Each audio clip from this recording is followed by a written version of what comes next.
The start of NDL season 33 is just around the corner, opening up Saturday. Time for some actual games. No more scrims, no more blitz games. Well, some will still play them.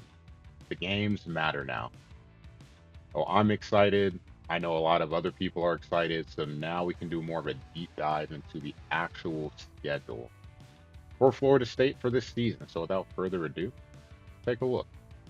First up, week one at home against Boise State and Coach Irock. No Genty, but we know the run game, or aka the Bronco Bone, will still be a thing. So our hands will be full. We'll definitely get an early test of our run defense in this one. On last year's game cycle, we took on Boise twice, 2-0. That last game was a Florida State Boise State game on the blue turf, and we squeaked away with a win. So we'll have to see what game number two looks like.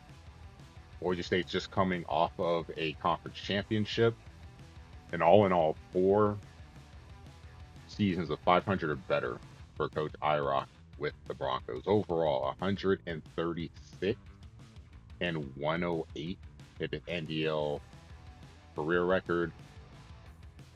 We'll see if we can maybe do a little something here to make sure that we don't come out of this with a loss. In terms of head to head, we hold the edge. I hold the edge. However you want to look at it, my digital players hold the edge. We are 10-2 in this season's series or NDL series. We'll see if we can get another win. Being at home definitely will make things a little bit harder, especially when it comes to getting into third and long, and that's the goal.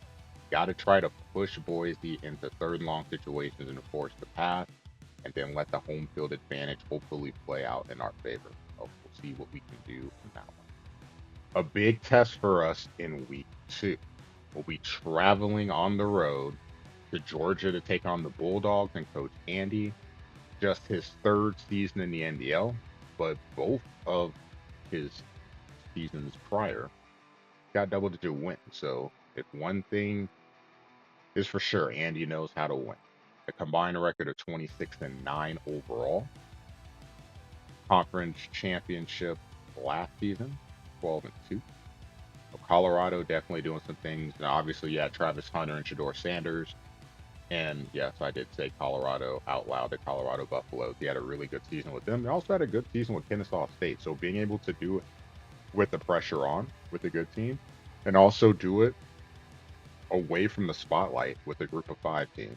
So Andy shouldn't be, shy away from the pressure. It'll be a tough matchup and it'll be on the road. So we know HFA will be a factor. Kicking will definitely be a factor, maybe early on for us. Have to make sure that we try to keep ourselves in the game. But Andy is really good at coaching an offense. So our defense is going to get a test. This would be a real test in terms of talent for the team, but specifically the defense. If Andy runs a good offense, can we force turnovers? Can we keep the game close going into the fourth quarter? That's the goal. Can we do it? I don't know. We'll see what we can do.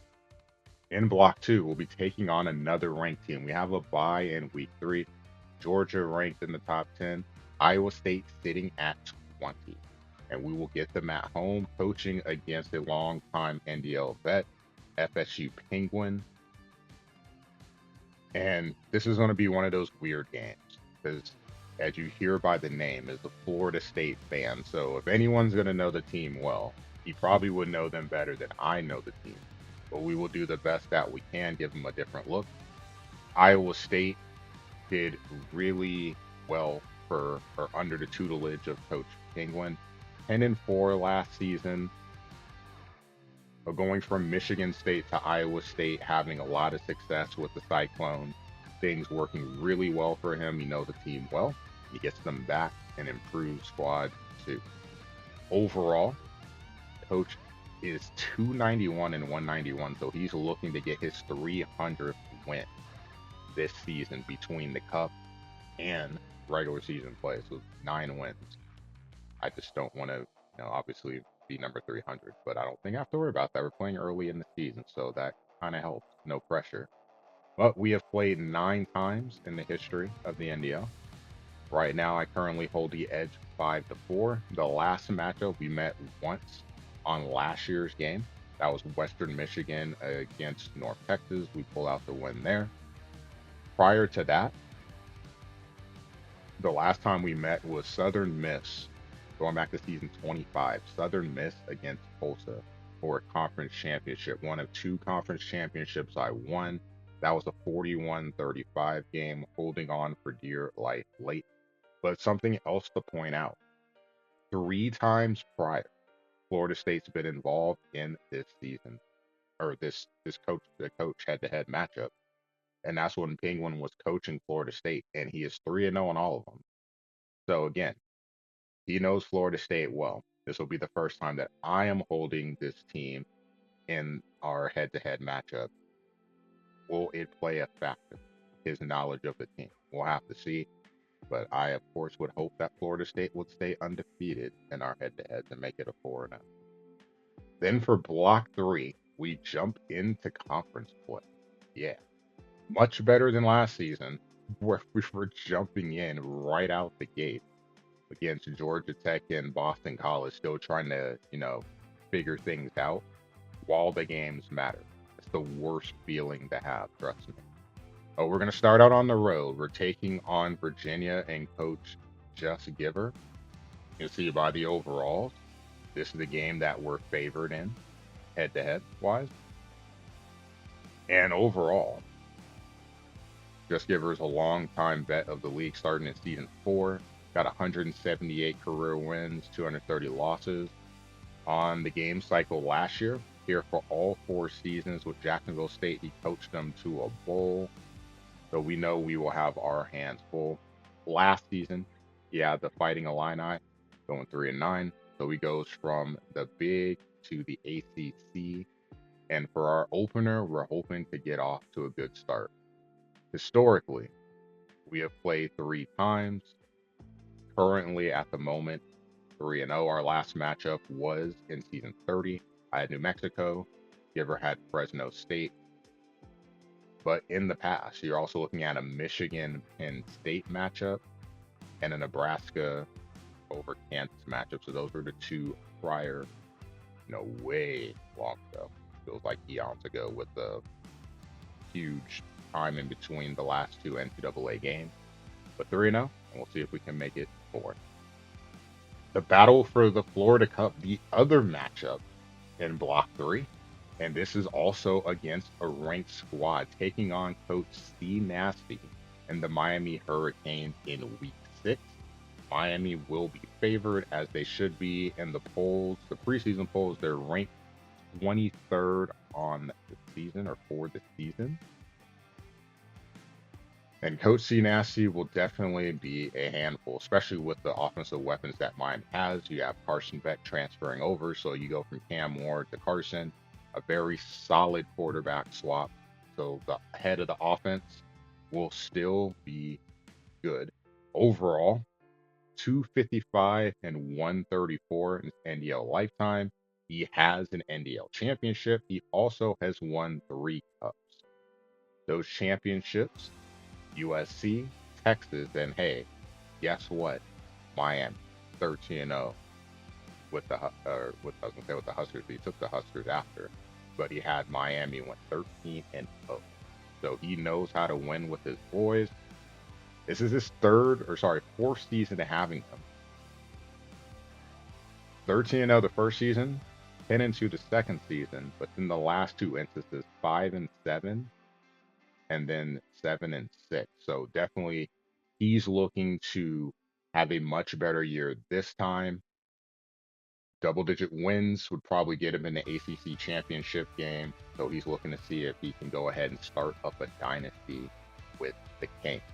In terms of head-to-head, as long as he's been in the league, it's actually kind of surprising we have not crossed paths. The only time that we have played, been meeting up in the Cup. I know we met up in the Cup last year, Florida State Baylor. Or last season, I'm not sure if we've had other Cup matchups. So I don't really have anything else to go off of, but it's different.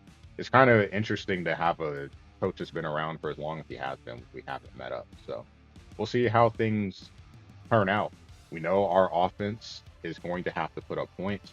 Mr. Corey does a good job of navigating any offense that he coaches, and it's a rivalry game, so very important. One of three for us. Important for him as well. Those rivalry points. We're at home, so we'll see if that helps us out in this matchup. Going to block four. Two more ACC matchups. The first one in week 7 at home against Pittsburgh. So we have a slight edge in overall, clearly a bigger edge defensively for the Panthers, but we'll see what we can do. This will be a newer coach to the league, Devin Higgins. He gets to hold the distinction right now of being the only team to beat Coach Chip, fired up Chip, in the MAC. So we know that he can ball. Went 11-3 with Northern Illinois last season, 8-1 in conference play. Did lose in the rematch to the Chips in the MAC championship, but still a hell of a first start for him. Overall, 11-6 for his first year in the league. He jumps into a Power 4 conference. It'll be our first time matching up. He can put up points, and from what we've seen so far in his cup game, he definitely is putting up points. So defensively, we're going to have our hands full trying to slow down a high-powered offense, see what we can do against the Panthers to start out block 4. And the second part of the block, we're taking on the Stanford Cardinal on the road. So this is one of those trap games. One of the worst teams on paper in the conference. It's on the road. They don't have a big HFA, but they are coached by Duvid Hits Bombs, Mr. Yankee fan himself. And we know that he will have something ready for us because he gets to watch a lot of my games. He's in my streams pretty often. He's got to see a lot of NDL games. So I'm sure that he knows there's some things that I like to do. So I have to try to show a new wrinkle or two. And there is the pressure of, hey, this is a team on paper that we're supposed to beat. So let's try to do it. Defensively, we'll have to make sure that we can get after the quarterback, and we're going to have to tackle well. Duvid does a good job of getting his receivers open in space, so we're going to have to tackle in the open field. If we don't, it's going to be a long game, and going into a bye week, we want to make sure that we play a clean, solid game. Eddie, don't want to take a loss here, because I know if I do, I'll never get the end of it. Going to block 5. So I just mentioned the bye. We have a bye in week 9, and then week 10, we're at home against Wake Forest and Coach Sergeant Lingus. Enjoyed watching Mr. Lingus play his games, for the NDL Sports Center. And one thing I definitely know is he can put up points. And we're going to have our hands full. He's graduating from Marshall. We had back-to-back seasons going 7-6 in each, making his first foray into Power 4 territory. First season he had Old Dominion. Second season he had Louisiana Tech. He took over Old Dominion. Overall, career record of 24-32, but he's coming off of back-to-back winning seasons. So his first opportunity to play in a power conference. Wake Forest on paper, not the best team in the world, but with an offensive mind coaching them, they're going to put up some points, and defensively, we're going to have to do a good job of slowing down that offense. Do not want to turn this into a track meet. Would like to get an early lead, and being at home, that HFA, let it work for you. Get them in 3rd and long and force them into pass situations and try to get off the field.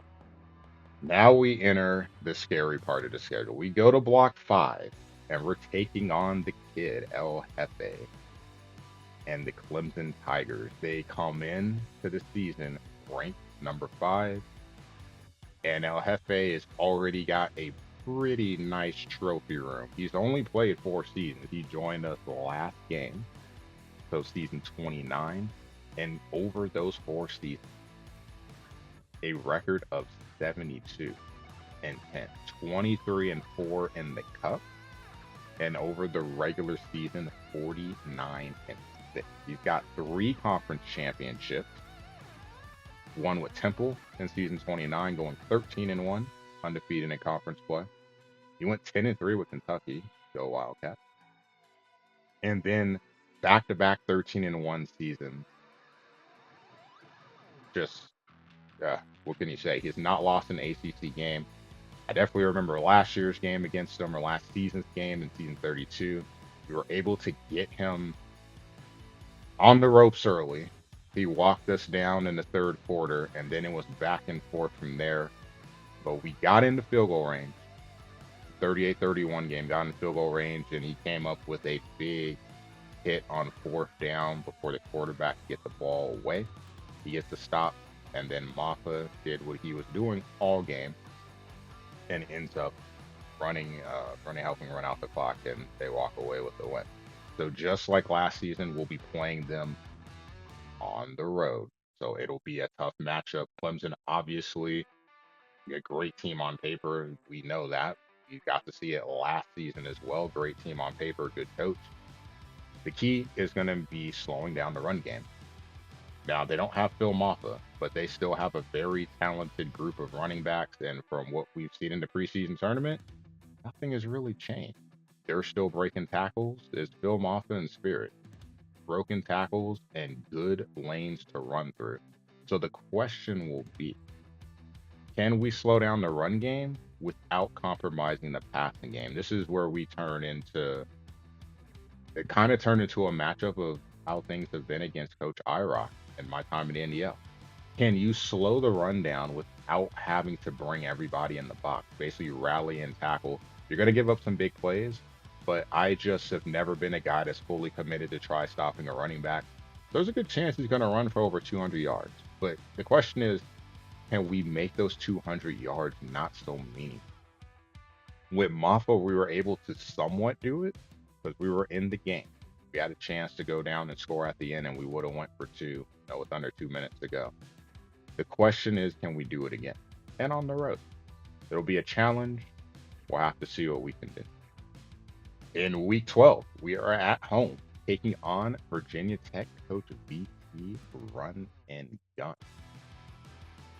His second dynasty with Virginia Tech, all in all. A career record of 284 and 85.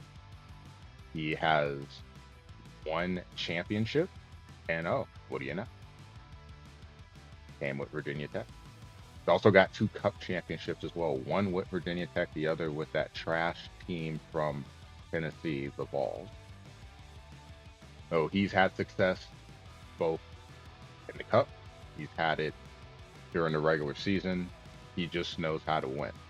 Now, last game cycle didn't end well for him. He started with Arizona State. He got to VTech. In season 30, went 9-4, then 7-6 and 4-8. So he's looking to bounce back. It's a different team, but he knows them well.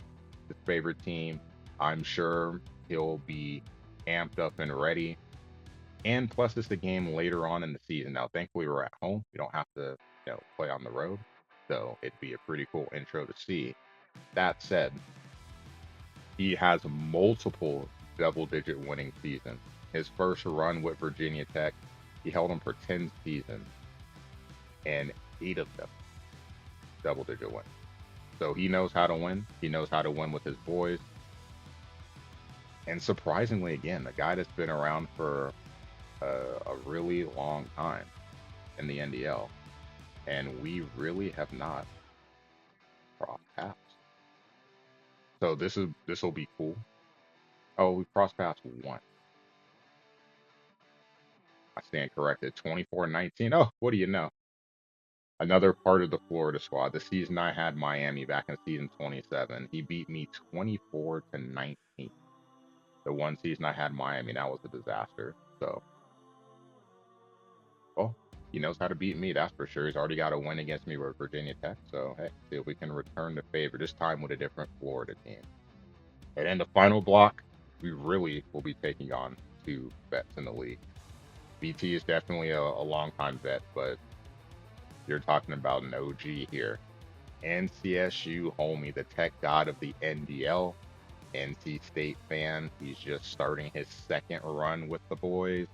He had App State for most of last year's game. 9-4 and a 7-6 season. In that season, things were looking, pretty good. He almost pulled a win off against Old Dominion and MC. Would have shook up that group of five playoff picture a little bit. But then he gets to NC State and he goes 9-4. So he looks to push for a winning record walking out of this game cycle. For a career, he's 2-10 and 2-15. He does have a conference championship. That was back in season 22 with NC State. Also, one of his better seasons with them. He had two double-digit winning seasons with the Wolfpack. That was season 22 when he went 11-3 and won the ACC. And then also in season 8, he went 11-2, losing in the conference championship game. And he had a great start last season. Kind of faltered at the end, though wasn't able to get to the 10 wins. So with this being at the end of the season, we'll have to see if he's kind of figured things out, got off to a hot start and cooled off. Don't know if that was people catching up with him or just, a bad set of games. Regardless, either way, we'll see how we match up against him. One of the OGs in the league. So really cool. We'll get two of them in this season. And this will be our first ever matchup playing against each other. So I'm looking forward to it. And speaking of trash teams, I mentioned one other SEC team. We all know Tennessee is pretty terrible. No one really likes them. Another team no one really likes, the Florida Gators.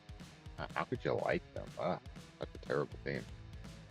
But yeah, that's how we end the season. A rivalry game against one of the most decorated coaches in the history of the NDL.